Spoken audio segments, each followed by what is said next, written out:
It was an entertaining game as expected. Arsenal came with their A game. I knew it was going to be a very tough one at the Emirates. And like Manchester City are gradually picking up from, so it was an entertaining match. All right, before the match, the odd was in favor of Arsenal to win the game, probably because of the last game at Emirates. So, but do you also feel that same way? The thing is, prior to the match, me personally, I knew that I felt like Arsenal were going to win fine, but it wasn't the way the whole people, everybody, like even the bookies, everybody were feeling like it was going to be an easy one because of last season's result. Last season was it the 5-1 or the 2-2? You get so, but Arsenal played the ball, oh, to be fair.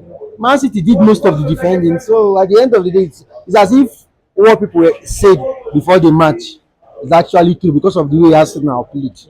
But Manchester City defended very well. And we need to talk about Erling Haaland. He keeps scoring day in, day out, and keep giving Man City the vibes to continue with the race. The thing is, Erling Haaland is class any day, anytime. And if I'm not mistaken, 6 goals in 5 matches. What else do you need from your striker? When the chance comes, you take it. You saw the way he was clinical against Manchester United the previous week. Today again, one counter. They were hitting on them. Man City were upholding holding the pressure. And let me even surprise you, the counter that led to the goal, it was him that defended the ball from their 18 and went on the counter. Haaland is class any day, anytime. I feel like he's going to win the EPL goal scorer this season, personally anyway. And equalizer for Martinelli to give Ateta's side a hope of getting a point. But something I want to talk is what was it called? Eze. What was Eze doing at that particular point? He was supposed to be at the attacking place, but he was the one that gave assist. What's a nice assist? What was he doing there? The thing is was that the whole dynamic of this game and the way they pinned Manchester City down. So Eze was exploring options, looking for, because Martinelli was already on the left side, and Saka is on the other side. So he was going to play through the middle because in the absence of Odegaard, the creativity of the team was on him. Yeah. You could see the way he flipped that ball. So, but at the end of the day, the thing was that Manchester City were defending because they were actually checking the time. So there was no time for positional play for Arsenal.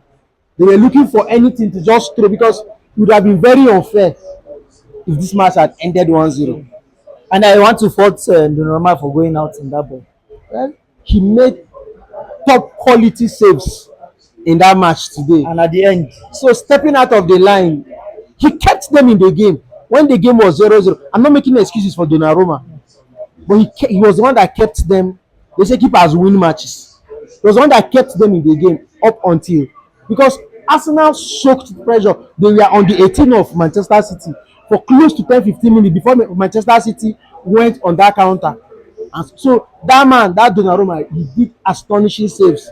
But we all know the way keepers do. Once the ball crosses the other half, they always want to do 1-2 step forward. So Arsenal deserve the winning. If today, wetin I wan even talk, Arsenal people no even dey consider, because the same thing that happened to them against Manchester United, that Manchester United played the ball, then they won. That was what happened today. They played the ball, like they pinned it.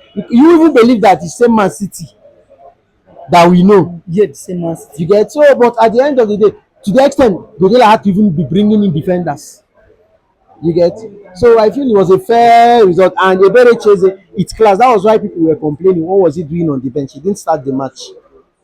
There was no him. There was no Odegaard.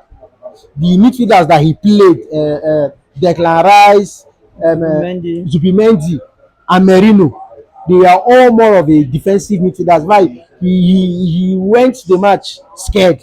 So people were complaining, why was Eze on the bench? No creativity, because what was his name?